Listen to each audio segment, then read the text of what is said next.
Hello guys, আসসালামু আলাইকুম। আশা করি আপনারা সবাই ভালো আছেন। আমি আমার দোয়ায় অনেক ভালো আছি। আজকের তারিখ হচ্ছে 27 তারিখ 6 মাস 2026 ইংরেজি। তো আজকে ডিমের রেট হচ্ছে আলহামদুলিল্লাহ, আজকে ডিমের রেট বাড়েও নাই কমেও নাই, আজকে ডিমের রেট স্বাভাবিকই আছে।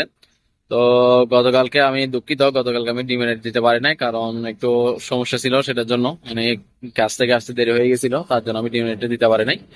তো আপনারা তো কোনো কিছু মনে করবেন না, কারণ অনেক সময় আমার একটু দেরি হয়ে যায় সেটার জন্য। তো গতকাল আসলে শুক্রবারও ছিল, তার জন্য।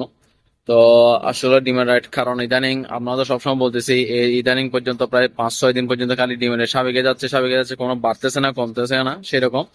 তো যাই হোক, সবাই আসলে আপনারা জেলাভাবে যে ডিমের দাম একটু কম বেশি হতে পারে, তো আপনারা একটু দেখে শুনে ডিম বিক্রি করবেন। আর আরেকটা কথা হচ্ছে, আপনারা সবসময় লোকাল বাজারের মধ্যে ডিম বিক্রি করুন, কারণ লোকাল বাজারের মধ্যে ডিম বিক্রি করলে আপনারা কিছু টাকা বেশি পাবেন সেটার জন্য। আর আরেকটা মনে করেন, আমি সব সময় আপনাদেরকে কি বলবো, আসলে আমার অনেক খারাপ লাগতেছে, কারণ এই ডিমের রেট না বাড়ার কারণে।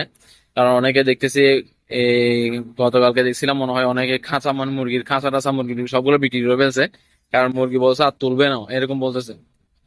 তো যাই হোক, সবাই আসলে আপনারা একটু ধৈর্য ধরুন, ইনশাল্লাহ সামনে ডিমের দাম বাড়ার জন্য একটু আগ্রহী আমরা। তো যাই হোক, সবাই ভিডিওটি ভালো লাইক কমেন্ট শেয়ার করবেন, সবাই সুস্থ থাকবেন, ভালো থাকবেন। আসসালামু আলাইকুম রহমতুল্লাহ।